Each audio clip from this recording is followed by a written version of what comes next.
அனைவருக்கும் வணக்கம்.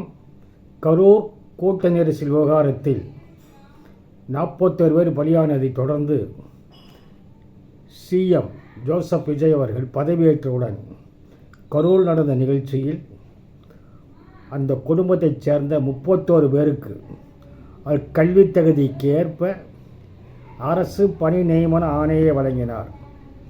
இதற்கு எதிர்க்கட்சிகள் கடும் விமர்சனம் செய்தன. ஆனால் நீதிமன்றம் யாரும் செல்லவில்லை.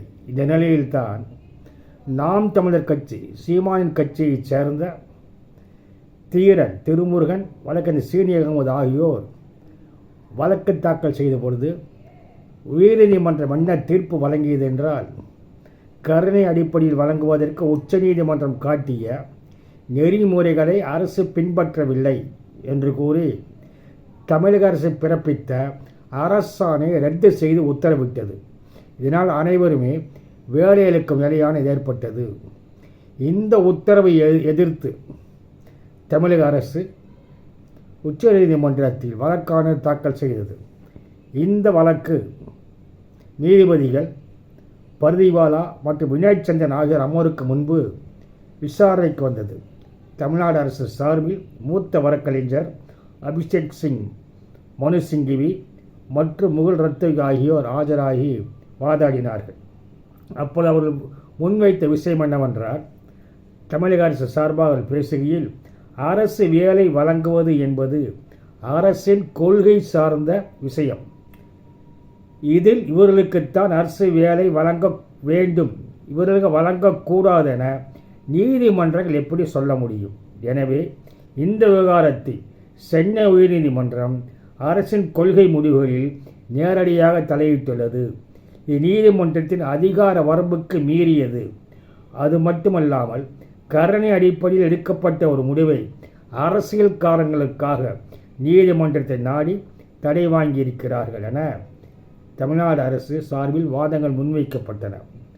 அப்போது நாம் தமிழர் கட்சியைச் சேர்ந்த தீரன் திருமுருகன் தரப்பு வழக்கறிஞர், ஏற்கனவே இந்த சம்பவத்தில் பாதிக்கப்பட்ட குடும்பத்தாருக்கு கட்சி சார்பாகவும் அரசு சார்பாகவும் நிதி உதவிகள் வழங்கப்பட்டுவிட்டன.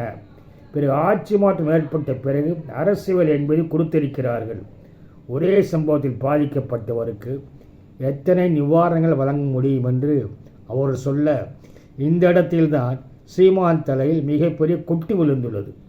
அப்போது குறுக்கிட்ட நீதிபதிகள், முதல் நீங்கள் யார், எதற்காக இந்த மனுவை தாக்கல் செய்தீர்கள் என்று கேள்வி எழுப்பினார்கள். அதற்கு பதிலளித்தவர்கள், நாங்கள் நாம் தமிழர் கட்சி தரப்பு வழக்கறிஞர்கள், தான் ஒரு அரசியல் கட்சியை சார்ந்தவர் என பதிலளித்தார். உடனடியாக நீதிபதிகள், தெரியும், இப்படியான வழக்குகளை அரசியல் கட்சிகள் தான் தாக்கல் செய்வீர்கள், உங்களது அரசியலெல்லாம் இங்கு காட்டாதீர்கள். கரூரில் நடந்தது என்பது மிகவும் துயரமான சம்பவம். துரதிர்ஷ்டவசமாக அப்படி ஒரு சம்பவம் நடந்திருக்கக்கூடாது, ஆனால் நடந்துவிட்டது. இதனால் உயிரிழந்தவர்களின் குடும்பத்தாருக்கு அரசு கருணை அடிப்படையில் வேலையை வழங்க முன்வந்திருக்கிறது.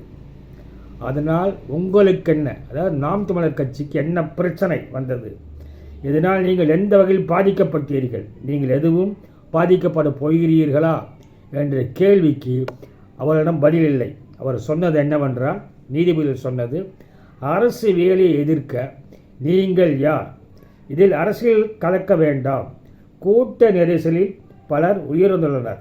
அவருக்கு வேலை வழங்க அரசு முடிவு செய்துள்ள நிலையில் அதை எதிர்க்க நீங்கள் யார் என்று நாம் தமிழர் கட்சி வழக்கறிஞரை பார்த்து நீதிபதிகள் கேள்வி அனுப்பினார்கள்.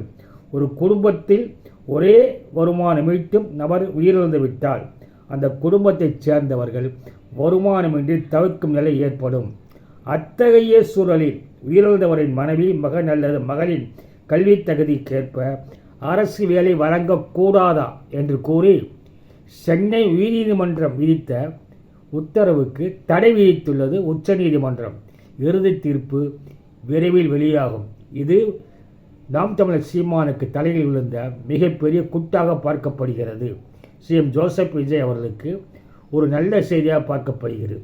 இறுதி தீர்ப்பு எப்படி வருகிறது என்பதை நாம் இனிவரும் காலங்களில் பார்க்க வேண்டும்.